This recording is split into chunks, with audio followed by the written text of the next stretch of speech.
യുദ്ധം അവസാനിപ്പിക്കാൻ തയ്യാറാണെന്ന് പറയുമ്പോഴും ഇറാനിൽ ആക്രമണം കടുപ്പിക്കുകയാണ് അമേരിക്ക. ഇറാന്റെ ഇസ്ഫഹാനിലെ ഊർജ്ജ കേന്ദ്രത്തിന് നേരെ അമേരിക്കയുടെ കടുത്ത ആക്രമണമാണ് ഉണ്ടായിരിക്കുന്നത്. ബങ്കർ ബസ്റ്റർ ബോംബുകൾ അമേരിക്ക പ്രയോഗിച്ചതായാണ് റിപ്പോർട്ട്. ഇസ്ഫഹാനിൽ ഉഗ്രസ്ഫോടനത്തിൽ തീയാളി കത്തുന്നതിന്റെ ദൃശ്യങ്ങൾ US president Donald Trump Truth സോഷ്യലിലൂടെ പങ്കിട്ടു. അടിക്കുറിപ്പുകളൊന്നുമില്ലാതെയാണ് ട്രംപ് വീഡിയോ പങ്കുവച്ചിരിക്കുന്നത്. 2.3 മില്യൺ ജനങ്ങളാണ് ഇസ്ഫഹാനിലുള്ളത്.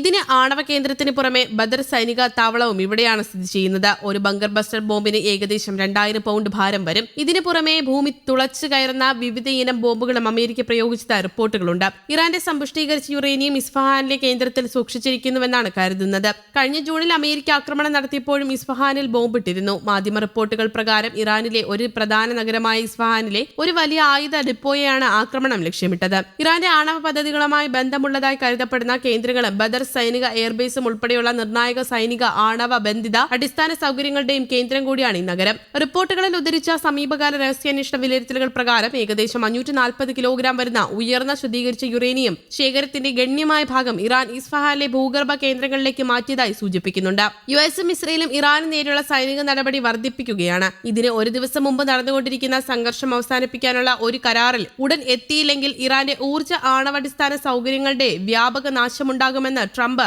മുന്നറിയിപ്പ് നൽകിയിരുന്നു. B-2 വിമാനങ്ങളാണ് ബങ്കർ ബസ്റ്റർ ബോംബ് വർഷിക്കാൻ ഉപയോഗിച്ചതെന്നാണ് കരുതുന്നത്. ഭൂഗർഭ അറകളിൽ സൂക്ഷിച്ചിരുന്ന യുറേനിയം നശിപ്പിക്കുക എന്ന ലക്ഷ്യത്തോടെയാണ് ബങ്കർ ബസ്റ്റർ അമേരിക്ക പ്രയോഗിച്ചതെന്നാണ് കരുതുന്നത്. ലോകത്ത് ഇന്നുവരെ നിർമ്മിക്കപ്പെട്ടിട്ടുള്ളതിൽ വെച്ച ഏറ്റവും സാങ്കേതിക തികവുള്ള വിമാനം കൂടിയാണ് B-2. ചിറകുകളുടെ രൂപകൽപ്പനയും റഡാറുകളുടെ കണ്ണുവെട്ടിക്കാനുള്ള ശേഷിയും B-2 വിമാനങ്ങൾക്കുണ്ട്.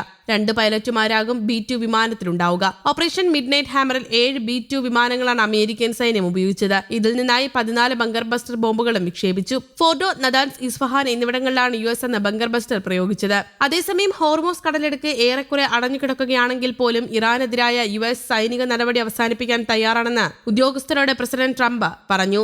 US ഭരണവൃത്തങ്ങളെ ഉദ്ധരിച്ച് വാഷിംഗ്ടൺ പോസ്റ്റാണ് ഇക്കാര്യം റിപ്പോർട്ട് ചെയ്തിരിക്കുന്നത്. കടലിടുക്ക് തുറന്നു നൽകാനുള്ള സങ്കീർണമായ ദൌത്യം US പിന്നീട് നടത്താനാണ് സാധ്യതയെന്നാണ് റിപ്പോർട്ടിൽ ചൂണ്ടിക്കാട്ടുന്നത്.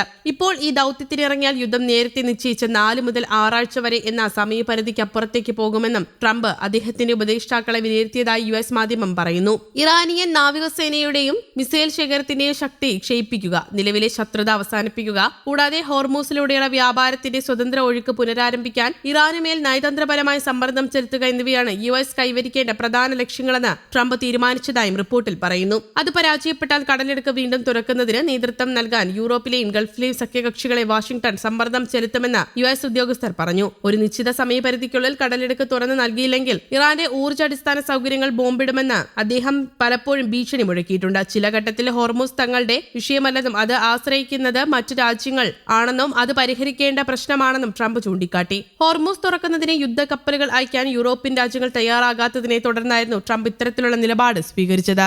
News desk, Kerala Kaumudi.